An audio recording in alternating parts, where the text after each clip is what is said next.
My mother-in-law, who came to my mother's funeral, grinned and said, "This house will be inherited by my son. I wonder if I should take this room." I replied, Actually, I'm the one inheriting this house." She retorted, "I know, but isn't it true that a wife's belongings belong to her husband? So, in essence, this house belongs to my son, right?" I sighed. Is that really the case? She cheerfully added, "From now on, let's get along." I hesitated. What do you mean by get along? She declared. "I mean turning this room into my room." I asked, Does that mean we'll be living together? She confidently replied, "Exactly. I've decided. With such a splendid house, it'd be a waste to have empty rooms when two people can live here, don't you think?" Despite my recent loss, my mother-in-law seemed blissfully unaware of my grief. Why would she bring this up now? Can't she see the sadness on my face? It's no time for jokes. This house holds precious memories. It was built by my respected father and was my mother's cherished home. I don't want my unreasonable mother-in-law to live here. And my husband, who doesn't stop it, is equally at fault. To prevent my precious home from being tainted, I decided to take the initiative before moving out. I am a 42-year-old office worker. Having missed the timing for marriage and still being single after turning 40, I had given up on the idea of getting married. However, through an acquaintance's introduction, I met Michael, who is 4 years younger than me, and we were able to get married. My husband is a kind person who prioritizes my opinions. Where should we go for our honeymoon? You mentioned that Europe would be nice, right? I asked. But didn't you say you preferred the Maldives? Let's go to the Maldives. My husband replied. My mom wants to live with us. My dad's health isn't great, and it seems my mom is finding it challenging to manage alone. He explained. I understand that your mom is going through a tough time, but didn't we agree not to live together before we got married? You're right. I'll talk to my mom about it. My husband always listens to my whims, and I often feel guilty about it. Meeting a good person is a joy, but there's one regret. My father passed away 3 years before I got married, so I couldn't show him my wedding and reassure him. My father was a strict executive at a small and medium enterprise, and I deeply respected him. Despite the modest size of the company, his income was decent, and our family home was sizable enough to hold a funeral. As I began working as an office employee, I gained a deeper understanding of the challenges of work, which only increased my admiration for my father. And then, 2 years after our marriage, my mother also passed away. Even Mom? My husband asked. Are you okay? Shouldn't you take a break in the back room? Funerals are generally less commonly held at home, but my mother's funeral was conducted at home. During my mother's funeral, he always looked out for me. Truly, I was fortunate to have met such a good husband. That's when my mother-in-law, Nancy, arrived. My deepest condolences. I sincerely sympathize with you. I replied. Thank you. I hadn't lived together with my mother-in-law, and our interactions had been limited, maintaining a reasonable distance. However, it was during my mother's funeral that I glimpsed her true nature. After the funeral, my mother-in-law approached me. It wasn't strange for her to come to me, but her expression was oddly gleeful. We greatly appreciate your assistance during this funeral. Thanks to you, we were able to smoothly complete the ceremony. Then she said, The funeral is over now, isn't it? Enough with the formalities. I was taken aback. Initially, I thought my mother-in-law was trying to be kind, considering my grief. But it became clear that wasn't the case. Your parents had such a splendid house. I replied. Wait a moment. She boldly walked into the depths of the house. Oh.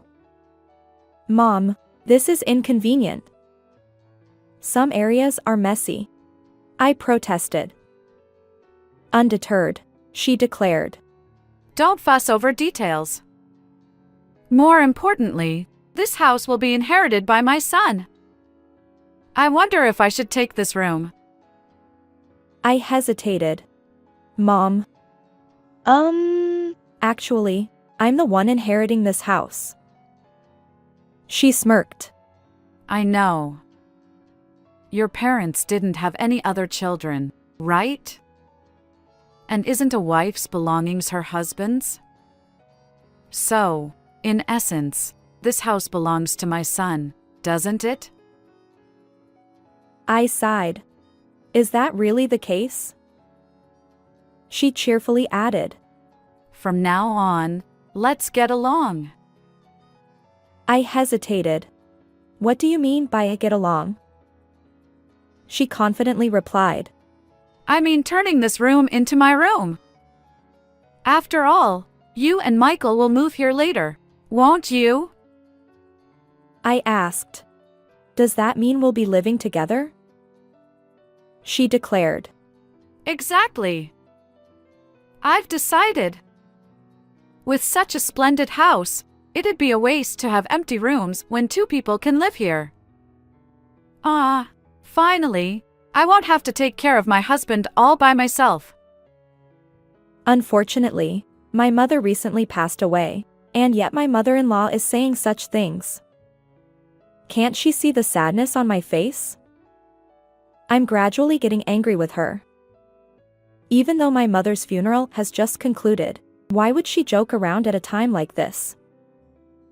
At that moment, it seemed my conversation with my mother-in-law caught my husband's attention. He stepped in. Mom!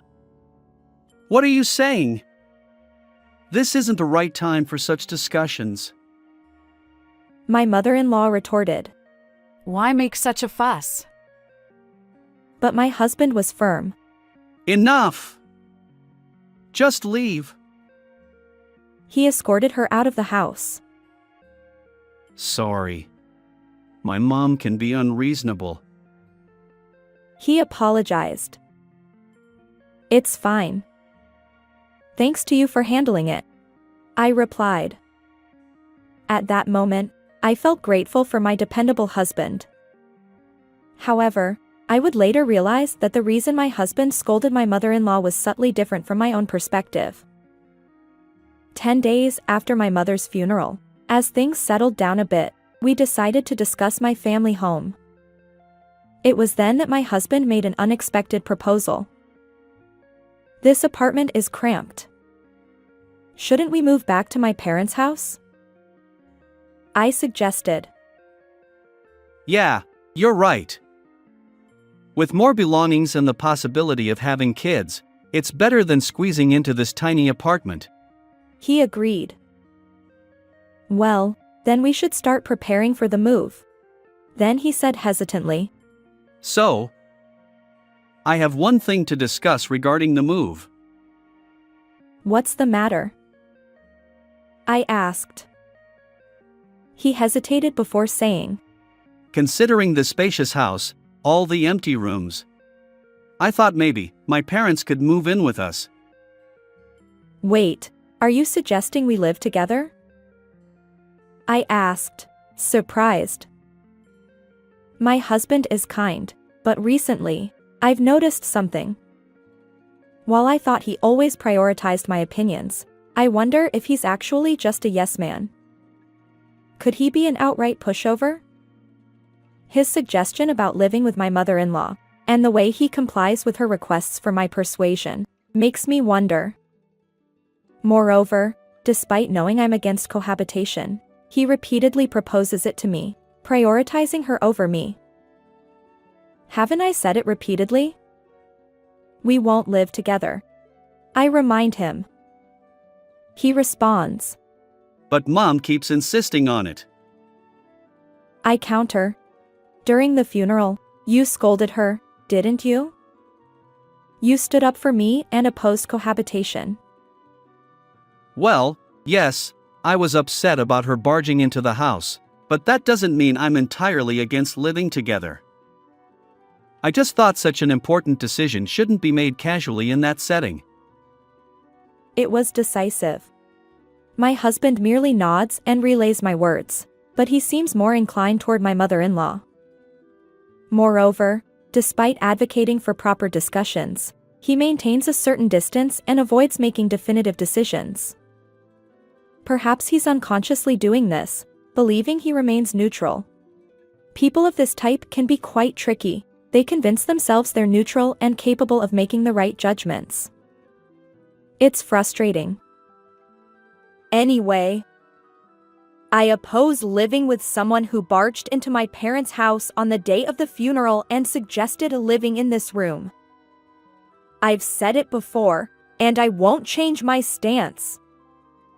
Please convey this to your mom. My husband responds. Why? You seem really bothered by it. Fine, I'll let her know. While I prefer to avoid living with my in-laws, I've prepared myself for the possibility, depending on the circumstances when we got married. However, witnessing my mother-in-law's behavior during my mother's funeral, can I imagine living together in the cherished home my respected father built and where my mother lived? Now that I've become aware of my husband's lack of assertiveness, cohabitation is unthinkable. When my husband conveyed my opposition to cohabitation, my mother-in-law directly protested by calling me. Why are you opposing cohabitation when there's such a spacious house? You're Michael's wife now, and his father and I are your parents, right? Why such strong opposition to living together with us? I've already declined cohabitation before. I apologize. My husband has mobility issues, and it's challenging for me alone. Are you saying you'll abandon us? Did you hear the reasons from my husband? I apologize, but... This heartless person! I won't ask anything of you anymore. I feel sorry for my father-in-law's health condition.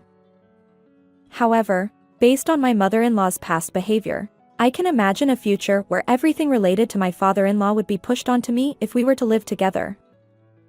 If we do decide to live together, significant improvement in my husband and mother-in-law's mindset is an absolute requirement. A few days after my mother-in-law called me heartless, my husband suddenly started rearranging the living room, moving the sofa, tables, and creating space. What are you doing? Is this for storing moving boxes? I asked. He replied. No, I'm planning to make space for 2 beds here. The mention of 2 beds filled me with a sense of dread. I cautiously asked, "Are your parents coming to stay?" He responded, No, they're moving in starting today, even before the move. "This is truly the worst." Despite my opposition to cohabitation, my husband and mother-in-law have forced it upon me. She told me that she would no longer rely on me, but it seems she is now turning to my husband instead. Why is this happening? I questioned. He explained. Their lease is up, so we decided they'd move here without renewing. It'll be cramped for 4 people, but we're moving soon, right? Just bear with it for a little while. But that's not what I meant. Why is cohabitation even on the table? I've said it before, I don't want to live with someone who barged into my parents' house on the day of the funeral and suggested living in this room. I'll make sure to talk to Mom. We'll be living together from now on, so please get along. Why do you prioritize everything your mom says? I asked.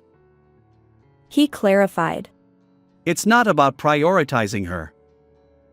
I listened to both of your opinions and made a judgment. My husband, the ultimate yes man when it comes to my mother-in-law, seems to have fallen for her cohabitation strategy. Perhaps he's unwittingly swayed by her, believing he's making independent judgments. I used to think of my husband as kind and good-hearted, but when paired with my mother-in-law, he becomes quite a handful. And so, I find myself forced into cohabitation with my in-laws. Welcome. As I suspected, this apartment is cramped for 4 adults. We'll endure it until the move. It's infuriating. She just rolled in here, and now she's complaining about the room. I apologize for suddenly adding 2 elderly people. We'll try not to inconvenience you. No, if there's any inconvenience due to your mobility issues, please let us know. My father-in-law, Tony, has mobility issues, but he seems better than expected. He experiences mild discomfort when standing up, but nothing severe. Was my mother-in-law genuinely struggling to care for him? He's polite and even offered to handle what he can on his own. Unlike my mother-in-law, my father-in-law doesn't seem problematic. Or so I thought. Is there a drugstore nearby? It seems I forgot to bring my medicated patch with me, and I'd like to buy one. Hold on, dear. Considering your mobility issues, you should stay put. If you fall outside, it'll inconvenience Michael and the others, won't it?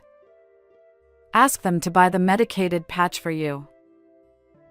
But I've been going to buy it myself until now. Didn't they tell you to let them know if you face any inconvenience? Well, I guess you're right. Sorry, but I need it urgently. Could you go buy it for me? Sigh. Understood. While running an errand for a medicated patch isn't a big deal, why does my mother-in-law make decisions without involving me in the conversation? Also, my father-in-law appears polite on the surface, but he seems to follow my mother-in-law's lead. Like my husband, he's become her yes man. This time it's a minor errand, but as we continue living together, I fear everything will eventually be pushed onto me. Can I allow these people to live in the cherished home my parents left behind? It's no joke. If they move in, they'll tarnish the house. I must find a way to protect my parents' home. As my mother-in-law and father-in-law prepared for their move to my parents' home, I decided to take preemptive action before their relocation. My mother-in-law was in high spirits, excited about moving to a spacious house. Hey, can you lend us the key to your parents' house? We'd like to check out our rooms. I have some errands to run, so I'll give the key to Michael. Michael, can you drop us off?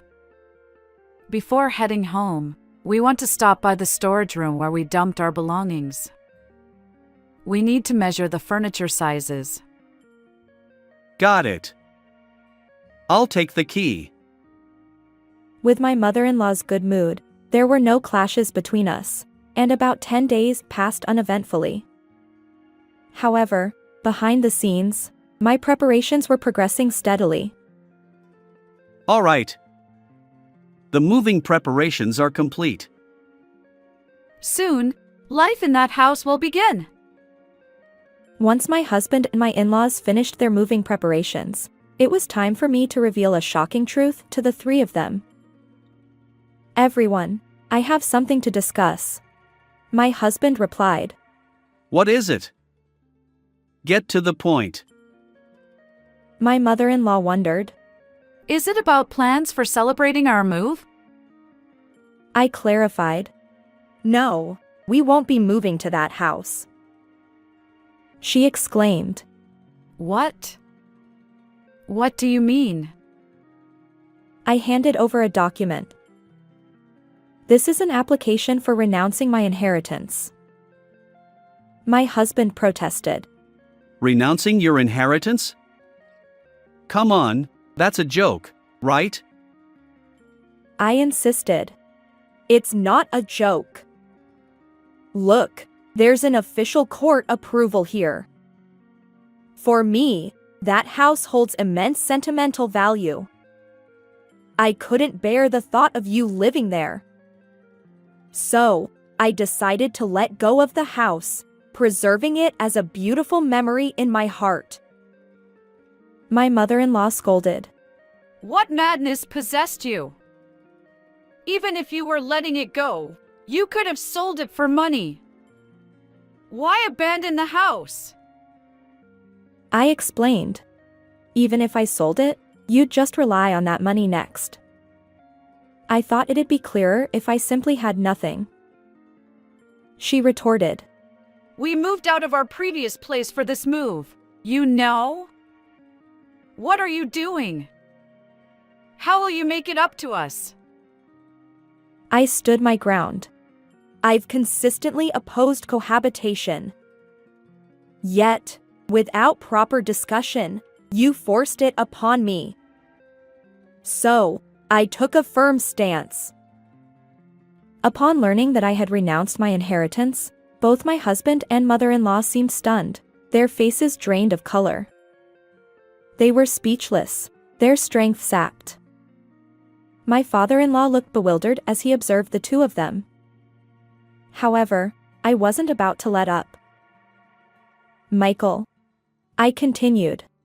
I've been thinking about getting a divorce. What do you think? Huh? Divorce? My husband stammered. Michael! You should divorce this ridiculous wife immediately. My mother-in-law chimed in. I had anticipated her immediate demand for divorce. What I wanted to confirm was whether my husband could make an independent decision at this critical moment. If he deferred to my mother-in-law now, it would make our future together even more challenging. Even if you're suddenly asked about divorce, it's troubling, Mom? My husband mumbled. His response was still pending, but my resolve to proceed with the divorce had solidified. My mother-in-law snapped. Fine. Divorce is the only option. My father-in-law interjected. Michael, it can't be helped. Your mom insists. My husband sighed. Well, you seem to want a divorce too, and maybe that's for the best. Even in significant decisions, my husband and father-in-law remained yes-men to my mother-in-law. And now, my husband's words made it sound as if he changed his opinion for my sake. Very well, I declared. Let's proceed with the divorce. I'll be moving out. With minimal belongings, I spent the night at a budget hotel. The next day, I had urgent matters to attend to, so I took half a day off work and headed back to the courthouse. A few days later, my mother-in-law called me. You! What's going on? It seems that house is becoming yours. Why the sudden outburst? Did you find out through the estate division process? Yes, that house belongs to me. You forged documents and deceived us. Why would I forge documents meant for court submission? Those are genuine. Then why is the house becoming yours when you were supposed to renounce the inheritance? Well, right after that, I promptly withdrew the application. You know. Renouncing an inheritance is difficult once the application is accepted. However, it takes about a month for the renunciation application to be accepted, during which time it can be withdrawn at any point. The documents I showed my in-laws were not acceptance related. They were from the application stage. I intentionally made them believe I had relinquished the house and confronted them with the prospect of divorce to gauge their reactions and decide my next steps. I didn't expect my mother-in-law's mindset to change, but I hoped my husband would reconsider and express that he didn't want a divorce. If he said he didn't want a divorce, I planned to rethink it and later explain about the house. However, So the house really becomes yours? Then, since it was acquired before the divorce, it's subject to property division, right? In such cases, you two are supposed to split the money from selling it, don't you? my mother-in-law seemed intent on taking whatever she could from me, knowing the house wouldn't be hers. But I had anticipated this. If that house were jointly acquired by us, it would indeed be considered shared property. However, that house is a unique asset acquired through inheritance, so it won't be subject to property division. Unfortunately, specific assets like this aren't eligible for division. When you heard that the house would become mine, didn't you consult with a lawyer? If Michael had paid off the house loan or covered renovation costs, those expenses might have been considered for division, but I assume that didn't happen, right? So, what about the money that would come to Michael through property division? Well, we've only been married for a few years, so there's hardly anything substantial. Maybe just the car? Although there's still an outstanding loan on it. You're going to selfishly claim the inheritance, aren't you? Heartless. I'm protecting that house because it holds precious memories of my parents. I don't want people like you living there. If you have any further complaints, please go through a lawyer. After the call with my mother-in-law, divorce proceedings proceeded smoothly. Presumably, she urged my husband to divorce me promptly. Regardless, the divorce was finalized, and I no longer had to contend with my in-laws. I felt a sense of relief, as if I'd successfully safeguarded my father's home from harm. After I moved out, my former in-laws apparently spent some time in the apartment where my ex-husband and I used to live. The apartment wasn't very spacious, so even with one less person, it must have felt quite cramped. My former mother-in-law explored new housing options, but due to their age, my ex-husband's parents faced challenges passing rental application screenings. Consequently, my ex-husband decided to rent a smaller single-family home for them to live together. Although it's smaller, it's still a house, so the rent is likely higher than what they paid for the apartment. He'll also need to support his parents going forward. My ex-husband is probably in for a challenging life. My former mother-in-law was excited about moving into the large house my father left behind, but now she's settling for a considerably smaller home. I imagine she's quite disappointed. As for me, I've started a new life in the house my parents left behind. It feels warm, as if my parents are still there with me. How did you find this story? If you enjoyed it, consider subscribing to the channel. Until next time.